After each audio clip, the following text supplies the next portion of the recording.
Hello दोस्तों, आज के इस वीडियो में हम ऐसे एक प्रोफेशनल के बारे में बात करने वाले हैं जो हर एक बड़े प्रोजेक्ट में उनका सबसे बड़ा रोल होता है, मतलब इम्पोर्टेंट रोल होता है।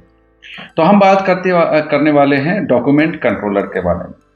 अगर आप कोई भी कंस्ट्रक्शन, ऑयल एंड गैस या डॉक्यूमेंटेशन से रिलेटेड कोई भी ऐसा प्रोजेक्ट पे आप काम करते हैं तो ये वीडियो आपके लिए बहुत ही इम्पोर्टेंट होने वाला है। डॉक्यूमेंट कंट्रोलर एक ऐसा प्रोफेशन होता है जिसमें वो मैनेज करता है कंपनी के सारे डॉक्यूमेंट को, और ये इंश्योर करता है कि जो भी डॉक्यूमेंट आपके पास में है वो सिक्योर रह सके और जब ज़रूरत पड़े तो उस टाइम में आपको आसानी से मिल सके। मीन्स मतलब ये है कि सीधी बात में है कि सही डॉक्यूमेंट सही आदमी तक सही टाइम पे कि कैसे पहुंचेगा और किस तरीके से जाएगा, और वो काम जो है वो डॉक्यूमेंट कंट्रोलर का होता है। इसीलिए अगर उसकी रिस्पॉन्सिबिलिटी के बारे में जाएंगे तो रिस्पॉन्सिबिलिटी उसकी ये है कि आपका जो भी डॉक्यूमेंट आप अगर सबमिट कर रहे हो तो कौन से बंदे के पास में आपका ये डॉक्यूमेंट जाएगा। मीन्स ये है कि जैसे कि मैं कोई सिविल का डॉक्यूमेंट सबमिट किया, ठीक है, तो आप पहले तो मैं डायरेक्टली क्लाइंट को नहीं भेज सकता। अगर मैं क्लाइंट को डायरेक्टली नहीं भेज सकता तो मैं भेजूंगा पहले अपने डीसी को। डीसी क्या करेगा, उसको पूरा वेरीफाई करेगा। वेरीफाई मीन्स ये करेगा कि वो जो सीरियल नंबर आपने लिखा है वो सही है कि नहीं है, मतलब नेक्स्ट सीरियल नंबर है कि नहीं है। सिंपल एग्जांपल है कि अगर पिछली बार आपने कोई सीरियल नंबर 10 के हिसाब से आपने कोई चीज़ सबमिट किया है तो नेक्स्ट जो सबमिशन होगा वो सिविल में 11 नंबर का होगा, तो आप 11 करके वहां पे डाले हैं कि नहीं डाले। अगर मान लेते हैं आप 10 पहले डाले हुए थे और अभी डालेंगे 10, तो वापस से आपका डीसी आपको बताएगा कि भाई ये सबमिशन पहले हो चुका है, इसका नेक्स्ट जो है वो 11 है, वो सबमिशन को ठीक करके वापस भेजो मुझे, फिर मैं उसको सबमिट करूंगा। एक तरह से समझ ले कि वो सिक्योर करता है कि आपका डॉक्यूमेंट रीसबमिशन फिर वापस से वही नंबर से ना हो जाए कि बाद में आपको कोई तरीके का प्रॉब्लम हो एक ही तरीके के वीडियो में ढूंढने के लिए। ठीक है, तो सबसे पहले वो कर देगा। डॉक्यूमेंट जो कंट्रोलर है वो जो डीसी है, डीसी जो है वो एक तरह का गेट कीपर है।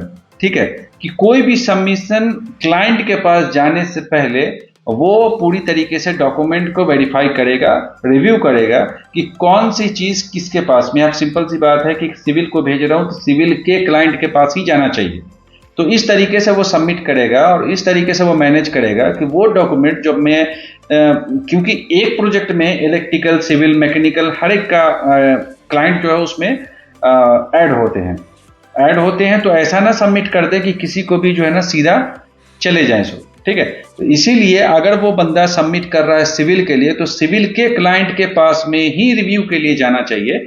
इस तरीके से वो सबमिशन को मैनेज करेगा। ठीक है, और ये भी सोचेगा कि जो भी चीज जो फाइल मैं ऑर्गेनाइज कर रहा हूं तो उसका जो रिकॉर्ड है वो मेंटेन करूंगा। ठीक है, क्योंकि ये काम भी जो है ना वो डीसी का है। दूसरी बात है कि कोई भी चीज आपका कॉन्फिडेंशियल डॉक्यूमेंट्स है, क्योंकि ज्यादातर जो है डॉक्यूमेंट कंट्रोलर जो है वो डीसी के हाथ में डॉक्यूमेंट को मैनेज करना, तो कॉन्फिडेंशियल जो भी डॉक्यूमेंट्स है वो भी इंश्योर करना जो है वो डॉक्यूमेंट कंट्रोलर का काम है, क्योंकि डीसी ही इस चीज का एक चाबी है जो पूरे डॉक्यूमेंट को एक जगह रख के और एक तरीके से उसको मैनेज करके रखा जा सकता है।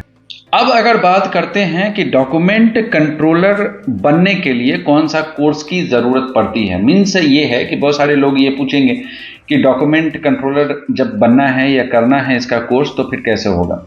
तो मैं बता दूं कि डॉक्यूमेंट कंट्रोलर का नॉर्मली कोई कोर्स वगैरह तो ऐसे नहीं होता है, लेकिन आप चाहें तो 3 महीने या 6 महीने का कोई कोर्स आप डॉक्यूमेंट कंट्रोलर का किसी के पास में भी कर सकते हैं। इसका कोई कोई सर्टिफिकेट या कोई कोर्स टाइप का कोई चीज नहीं होता है। दूसरी बात यह है कि आपको कंप्यूटर से रिलेटेड जानकारी अच्छी खासी होनी चाहिए। ठीक है, अच्छी खासी होनी चाहिए। एक्सेल पे और वर्ड पे काम आपको बेहतर आना चाहिए, क्योंकि इससे क्या होगा कि आपका काम स्पीड होगा और आपको उस कंपनी में वैल्यू मिलेगा और एक्सपीरियंस के मुताबिक में आपका आगे बढ़ने का चांसेस ज़्यादा रहेगा। ठीक है, क्योंकि ज़्यादातर में कंपनी में क्या होता है कि हमारे कंपनी में जैसे है कि मेरा डीसी जो है ना वो अटेंडेंस भी शो करता है, उसके बाद जो है ना टाइम मैनेजमेंट भी देखता है, और ऑटोकैड भी जो है ना वो करता है। मिस एसबिल्ड बनाना हो गया या सॉफ्ट ड्राइंग हो गया, क्योंकि बहुत सारी कंपनीज ऐसी हैं जो अभी के टाइम पे सिर्फ डॉक्यूमेंट कंट्रोलर को सिर्फ डॉक्यूमेंट सबमिट या उसका रिजेक्ट या रिव्यू करने के लिए नहीं रखता है, उसको कोई और काम भी दिया जाता है जिससे वो सारी चीज में बिजी रह सके। क्योंकि उसके हिसाब से उसकी सैलरी भी मिल जाती है, क्योंकि यहाँ की स्टार्टिंग सैलरी जो है 2000 से 2500 तक, मींस 2000 से लेकर 2500 तक की सैलरी रियाल में यहाँ मिल जाती है। आप जहाँ से देख रहे हो वहाँ के हिसाब से आप अपना मल्टीप्लाई कर सकते हो तो पता चलेगा कि कितना होता होगा, ठीक है, आपके अपनी जगह से। लेकिन डीसी का काम जो है वो एज बिल्ड करना और सॉफ्ट ड्राइंग करना, ये मैनेजमेंट करना और अटेंडेंस देखना, ये सारी चीजें जो हैं वो अब डीसी के अंतर्गत, मीन्स डीसी के अंडर में आ गया है और डीसी इसी तरीके से ये सारी चीजें शो करती हैं। तो बेसिकली मैं इतना बताऊंगा कि अगर आपको कोई भी चीज की इस जगह में, इस डॉक्यूमेंट सबमिशन में, जो डॉक्यूमेंट कंट्रोलर बनने के लिए आपको बेसिक जो है ना कंप्यूटर की नॉलेज होनी चाहिए, एक्सेल वर्ड होना चाहिए। तो आप इस फील्ड में अगर ज़्यादा जानकारी चाहिए तो आप कोई डीसी से, मतलब डॉक्यूमेंट कंट्रोलर का कोई 3 महीना या 2 महीना या 1 महीने का कोर्स जो भी होता होगा वो आपके स्किल्स पे होता है। और कम्युनिकेशन स्किल्स आपका बेहतर होना ही चाहिए, तब जा करके आपको ये जॉब मिल सकता है। एज अ मसला नहीं है कि कोई मीन्स एक्सपीरियंस हो तो ही होगा। आप नॉर्मली जो है फ्रेशर के तौर पर भी यहाँ पे जो है ना हायर किया जाता है, कोई मसला नहीं है, ठीक है। अगर इस डॉक्यूमेंट कंट्रोलर से रिलेटेड में आपको कोई भी जानकारी चाहिए तो आप मुझे कमेंट करो, मैं आपको रिव्यू करूंगा और देखूंगा कि आपकी क्या परेशानी है, मैं उसको दूर करने की कोशिश करूंगा। दूसरी बात है, अगर ये वीडियो आपको थोड़ी भी अच्छी लगती है तो लाइक ज़रूर करें, और कोई भी जो ये वीडियो है, जो ये चैनल है मेरा, इस पे मैं डॉक्यूमेंटेशन से रिलेटेड, वैकेंसीज से रिलेटेड और कोई भी न्यूज़ जो सऊदी में आते हैं या न्यूली प्रोजेक्ट स्टार्ट होने वाला है उस तरीके से कोई भी न्यूज़ वगैरह मिलती है तो मैं इस चैनल पे वीडियोस डालता रहता हूँ। अगर इस तरीके का कोई भी जानकारी आपको चाहिए तो चैनल को सब्सक्राइब करना ना भूलें। Thank you very much.